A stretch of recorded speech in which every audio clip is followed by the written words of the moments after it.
आपलं आयुष्य तर रंगपेटीसारखंच तर असते. प्रत्येक रंग असतो आपल्या आयुष्यात.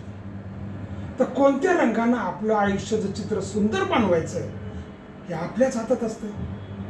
नाहीतर सगळ्या चित्राचा बेरंग करायला काळा रंग असतोच की आपल्या रंगपेटीत. पण माझ्या पोरानं त्याच्या आयुष्यामध्ये चांगला रंग भरावा असं मला बाप म्हणून वाटतं. हा, असं किती दिवस कुणाच्या मागे ह्याची जय त्याची जय करत फिरायचं? याला काय अर्थ आहे? एवढं शिक्षण घेतलं ते काय कुणाच्या मागे फिरण्यासाठी घेतलं नाही, हे त्याला कोण समजावून सांगणार? आपल्या हुशारीचा गैरफायदा कुणी बी कधी बी घेतला नाही पाहिजे एवढंच मला वाटतं. त्यानं त्याच्या शिक्षणाचा वापर चांगल्या कामासाठी करावा आणि दुसऱ्यांच्या आयुष्यात रंग भरावा.